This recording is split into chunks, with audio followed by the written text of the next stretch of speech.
अगर आपकी श्रद्धा, आपकी भक्ति, आपकी पूजा में शक्ति है, सच्चा विश्वास है, तो आपका कार्य ठाकुर जी, राधा रानी सभी स्वयं करने आते। आप सभी को मैं एक सुंदर सा प्रसंग सुनाने जा रहा हूं। मेरा नाम उमेश सिंह सेवक है। मैं आप सभी के सामने सुंदर सा प्रसंग लेके आया हूं। ये प्रसंग है वृंदावन के पास एक छोटे से गांव का। एक छोटे से गांव में एक गरीब किसान राम प्यारे राधा रानी की घर में पूजा याचना किया करते। अपनी दिनचर्या खेती बाड़ी करते। बैंकों से लोन लेके 2 बैल खरीदे, उसी से अपनी खेती बाड़ी करते। उनके एक बेटी गौरी, बेटी बहुत होनहार, पढ़ने में बहुत होनहार, हर बार अपने क्लास में अव्वल आती, पहली पोजीशन लाती और अपने स्कूल में बार बार यही कहती, मैं एक बड़ा काम करूंगी, मैं इंजीनियर बनूंगी, मैं आईआईटी मुंबई जाऊंगी। सब दोस्त, सखियां, सहेलियां सब हंसती हैं, आईआईटी मुंबई जाएगी। राम प्यारे ये सब जब भी उसके कानों में ये बात लगती, उसको एहसास होता कि क्या मैं अपनी बेटी को बंबई पढ़ने के लिए भेज सकता हूं। 12वीं की परीक्षा देती है गौरी और अच्छे अंकों के साथ पास होती। रामलाल ने बैंक से कर्ज लेके गौरी को कोटा भेजा जेई की तैयारी करने के। गौरी जाती है कोटा में और एक सुंदर सी राधा रानी की तस्वीर साथ में लेके जाती है। छोटे से कैबिनेट में अपनी किताबें रखती है और राधा रानी की फोटो सजा के रखती है और रोज राधा रानी से हाथ जोड़ के विनती करती है कि हे राधे, हे राधा रानी, मैं 1 मिनट भी बर्बाद नहीं करूंगी अपने जीवन के, और मैं अच्छे नंबरों से पास होके अपने माता पिता की देखरेख करूंगी, अपने पिताजी को ट्रैक्टर दिलाऊंगी, उनको खेतों में नई नई तकनीक दिलाऊंगी। सारा दिन पढ़ाई करती, जब भी टाइम मिलता उसे कोटा में अपनी माँ की रोटियों की बहुत याद आती। माँ के हाथ की रोटियां, चाहे वो लहसुन मिर्ची नमक ही सिलबट्टे पे पीस की क्यों न दे दिया जाए, तावे से थोड़ी सी घी या तेल लगा के रोटियां, उसका स्वाद अलग ही है। तो उसको बहुत मिस करती, रोती भी, अपनी माँ को फोन करके कहती, माँ मुझे तुम्हारी बहुत याद है। माँ यही कहती कि तुम वहां राधा रानी के सहारे हो। फिर गौरी राधा रानी के सामने हाथ जोड़ के मुस्कुराती और उसके बाद फिर से पढ़ाई में लग जाती।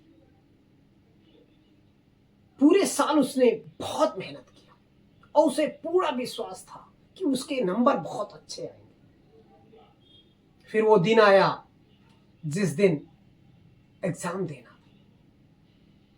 एग्जाम देने के लिए गौरी बस से दिल्ली आ रही।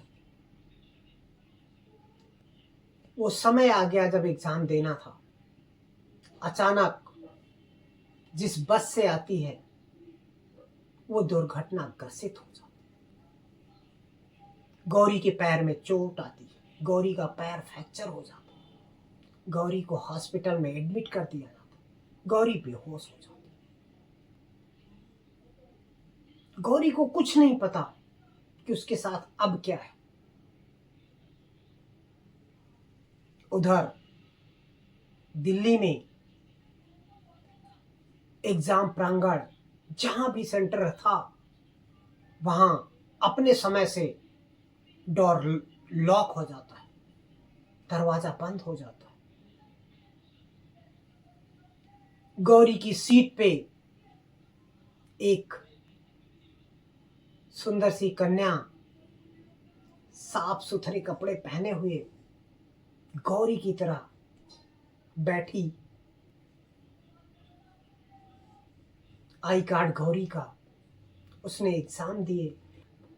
चेक करने वाला बंदा आता है, वो आईडी कार्ड चेक करता है, देखता है, फोटो देखता है, सबके बच्चों के, केवल गौरी के ही नहीं, सबके देखता, चला जाता है। 3 घंटे तक एग्जाम होता है, एग्जाम खत्म होता है। एग्जाम खत्म होने के तुरंत बाद गौरी की माँ के पास फोन आता है गौरी के नंबर से, माँ पेपर बहुत अच्छा गया। गौरी की माँ खुश होती है और राधा रानी को धन्यवाद देती है कि आपने मेरी बिटिया की मेहनत सफल बनाई, पेपर अच्छा गया।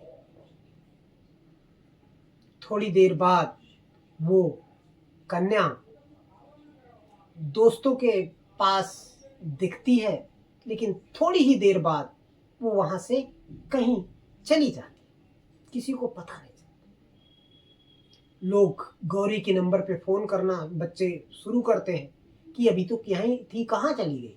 गौरी का फोन हॉस्पिटल में रिंग कर रहा है, कोई उठाने वाला है नहीं। किसी नर्स ने फोन पिक किया तो एक लड़की उधर से बोलती है कि गौरी तू वहां कहाँ चली गई, कहाँ है। नर्स बोलती है कि ये जिसका फोन है उसका आज सुबह एक्सीडेंट हो गया था, उसकी पैरों में चोट लगी है, पैर फ्रैक्चर हो गए, वो इस हॉस्पिटल में एडमिट है। जिसने भी फोन किया था वो कहती है कि अभी तक तो यही थी, ये कैसे हो सकता है। नर्स वहां से जवाब देती है, मेरा टाइम बर्बाद मत कीजिए, अगर आप जानते हो तो यहां आ जाओ। अब ये बात गौरी की सहेली ने गौरी की मां को फोन करके, गौरी की मां आश्चर्यचकित हो जाती। वो कहती है कि अभी अभी तो बात की थी गौरी ने कि पेपर अच्छे गए। अब गौरी की मां फिर से फोन करती है गौरी के पास, वहां गौरी को होश आता है। गौरी फोन उठाती है और रोने लगती है, बोलती है मां मुझसे नहीं हो पाया। गौरी की मां कहती है कि तूने तो मुझसे फोन पे अभी आधे घंटे पहले बात की थी और तुमने कहा कि मां पेपर अच्छा गया, और मैंने तो तुम्हारे पिताजी को भी बता दिया और वो अपने दोस्तों के बीच में चर्चा भी करने लगे हैं कि मेरी बिटिया का पेपर बहुत अच्छा गया। फिर जब गौरी बताती है कि मैं हॉस्पिटल में हूँ, राम प्यारे और उसकी पत्नी दोनों हॉस्पिटल आते, देख रेख करते हैं। कुछ दिनों बाद गौरी ठीक होती है। गौरी ठीक होती है और गौरी का रिजल्ट आता है। रिजल्ट आता है तो बहुत अच्छी रैंक आती है गौरी की, उसे आईआईटी मुंबई मिल जाता है। जब ये सुनता है कोई भी, गौरी को भी ये विश्वास नहीं होता। गौरी, उसकी माँ और उसके पिताजी भागे हुए वृंदावन जाते, पुजारी को सारी दास्तान बताते। पुजारी जी कहते हैं, बेटा सच्चे दिल से अगर आपने 1 साल, पूरे 1 साल मेहनत किया और राधा रानी पे विश्वास भी किया, तो राधा रानी आपको कैसे मझधार में छोड़ सकती है। आपके 365 दिन की मेहनत जाया कैसे जा सकती है। आईआईटी मुंबई जाती है गौरी, जहां भी जाती है राधे रानी की वो फोटो अपने दिल से लगा के रखती है।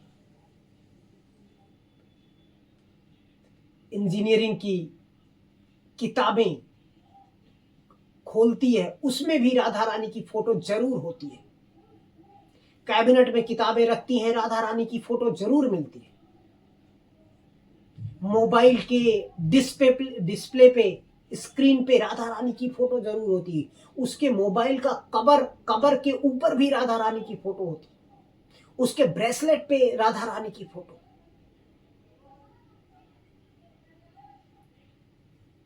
गौरी को राधा रानी के ऊपर इतना विश्वास हो गया कि कोई भी काम करती तो पहले राधा रानी को जरूर याद करती। इस प्रसंग से आप सभी को सीख यही मिलती है कि अगर हमें राधा रानी या ठाकुर जी के ऊपर विश्वास है और हमने सच्ची लगन से मेहनत की है, ईमानदारी से कार्य किया है, तो हमारा कोई भी कार्य असफल नहीं जाएगा, कोई भी कार्य रुकेगा नहीं। आप सभी से अनुरोध है, विनती है कि ठाकुर जी पे और राधा रानी पे विश्वास रखिए, अपने कार्य को ईमानदारी से करते रहिए। जय श्री कृष्ण दोस्तों, राधे राधे।